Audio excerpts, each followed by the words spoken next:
Among a flurry of other rules changes that House Republicans have put into effect on basically the first and second day of the new year is one that will make it easier for them to literally sell off federal land, handing it off either to states or theoretically to corporations or individuals. So under current rules, that is before the Republicans changed them, any transfer of federal land that generates revenue for the U.S. Treasury, whether through energy extraction, logging, grazing, or other activities, has a cost, because they literally are making money off of it. If lawmakers wanted to give such land to a state, a local government, or a tribe, they would have to account for that loss in expected cash flow. The reason for that is because they're literally losing money. This isn't complicated. They make money off of that thing. If you hand it off and you no longer make money, then you need to account for that for budgetary purposes, if you're being responsible. And they don't feel the need to do that. Rob Bishop, a Republican of Utah, authored language in the new rules package that would overturn that requirement, saying any such transfers shall not be considered as providing new budget authority, decreasing revenues, increasing mandatory spending, or increasing outlays. Which is interesting, because you can write the literal words, it shall not be considered to be decreasing revenues,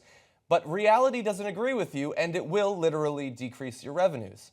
So in the same way that we talked about on the show yesterday when Cenk was on the first hour, that they have taken away the limitation on how much legislation can increase the deficit so that they could get rid of Obamacare, acknowledging that it's going to be hugely expensive. They're just ignoring that expense. Once again, we want to do this. What the hell do we care how much it costs? We're not even going to consider it as decreasing revenue. What's unclear to me is how much of an impact this is going to have on federal land that is used for conservation. Is that also going to have an impact or no? Well, I mean, there are some federal lands that are literally set up as monuments. So we gave President Obama a ton of credit a week or two ago when he made some more big monuments. Those are still relatively protected. It's not impossible that they could remove that status and then sell them. But as of right now, they can't simply sell those to Exxon or whatever. But there are large amounts of land that still have either natural beauty or are used for tourism or grazing or whatever. And those could theoretically be handed over. Now, when the Republicans talk about why they'd want to do this, the excuses they usually give are some of those are laying dormant or too expensive to maintain, or it would be better if states managed them. And I bet you could find examples where that's the case.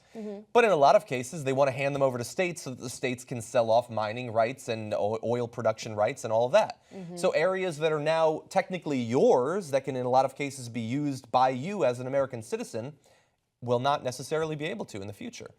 Some companies going to dig the copper out of them or put up a bunch of oil wells, and then they will personally benefit and will pretend it never even cost us anything. And of course, it's going to have a terrible environmental impact as well. It could almost certainly. These could be just gigantic new sites for fracking. And the reason that it bothers me is that, again, we were talking about this on the show yesterday, is that they're not hiding their priorities, man. They see America as a gigantic piggy bank, and they're just ready to smash it open, and they're ready to profit. We're so lax on campaign finance that in terms of their political campaigns, they've been profiting for a long time. And we turn a blind eye to most of their lobbying, so them becoming massively rich after they leave office, we've allowed them to do that too.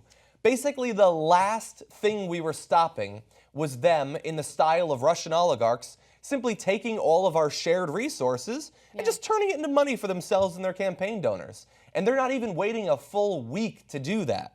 Huge swaths of land that you literally cannot get back after you've despoiled them will just be handed off to irresponsible actors around the country or theoretically to companies as well. It's a bit depressing. I apologize for the bad news to start us off. But again, this is the sort of stuff that Cenk and I were talking about, these rules changes that might seem a little bit boring but have massive consequences, and so far as I've seen, are receiving almost no coverage in the mainstream media. The Ethics Commission was, thankfully, they talked about that. But things like this, in the long run, could actually be more important to cover, because you can't be investigated for corruption if you've legalized the corruption so that you can simply sell federal lands. Exactly.